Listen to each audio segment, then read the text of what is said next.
Ladies and gentlemen, a Canada Day message from the Right Honourable Hnatyshyn, Governor-General of Canada, followed by the Right Honourable Brian Mulrooney, Prime Minister of Canada. As Canadians celebrating our 125th birthday, we are currently facing the great challenge of reinforcing our national unity. A constitution is made up of more than just words. Invisible at its heart must be a spiritual bond that joins us as Canadians.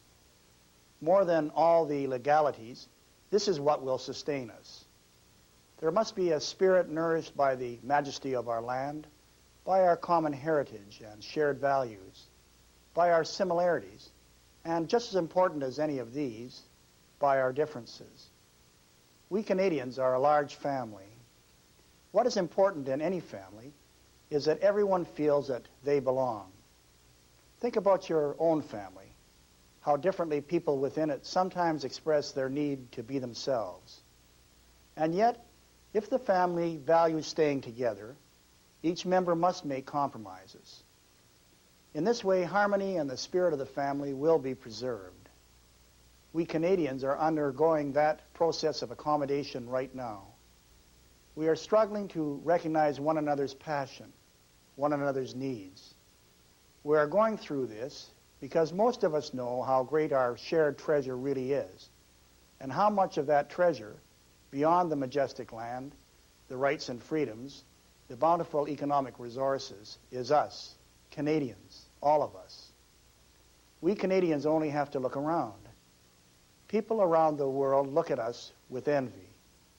We have so much to be proud of, and so much to give to the world. Let us put our differences aside and celebrate the magnificence of our country, our diversity, and our basic common values. What we have is well worth belonging to. Let each of us do what we can to ensure that all our brothers, all our sisters, our young and our old, our people of all colors, our people of different languages, religions, and cultures feel that they belong.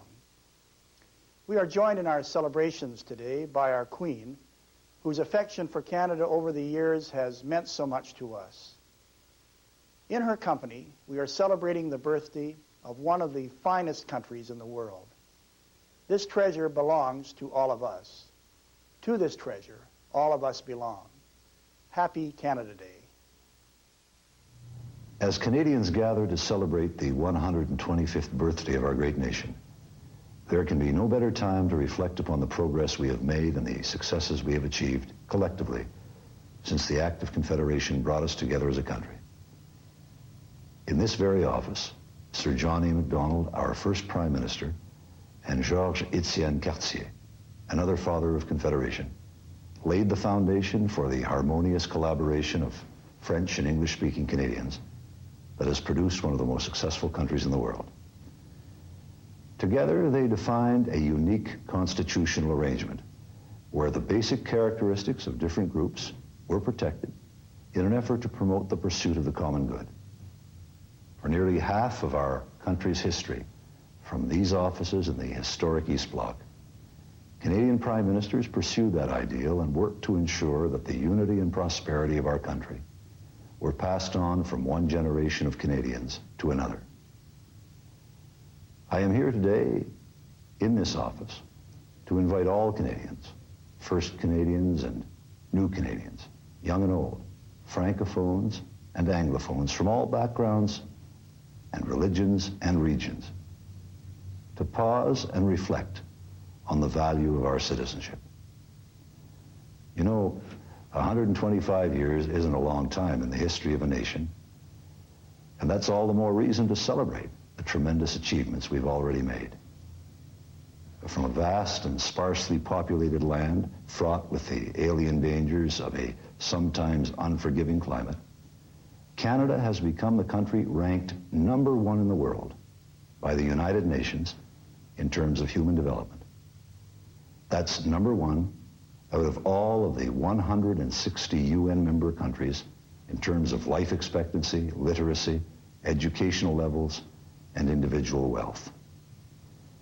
That shouldn't only be a source of pride to us today, but also one of encouragement and inspiration.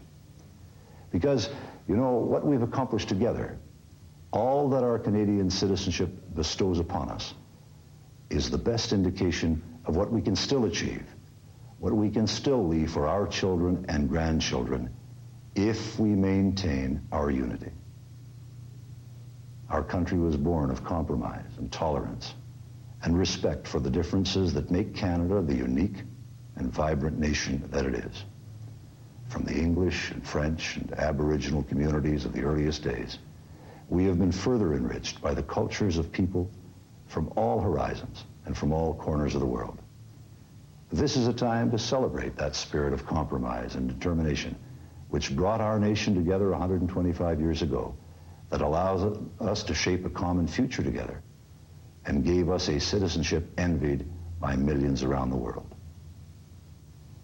But as we debate the reform of our Constitution and the future of our country at this crucial time in our history, we must also rededicate ourselves to the fundamental values of tolerance and generosity and understanding that gave rise to Canada in the first place, and without which Canada, of course, would always have a diminished future. We have always succeeded in the past, and we will succeed again. The true greatness of Canada, and the best guarantee that it will continue forever to shine among the nations of the world, is the spirit and the hope that live in the hearts of each and every one of us. Let us open our hearts this Canada Day and proudly share that feeling with our fellow citizens from coast to coast across this great and beautiful land.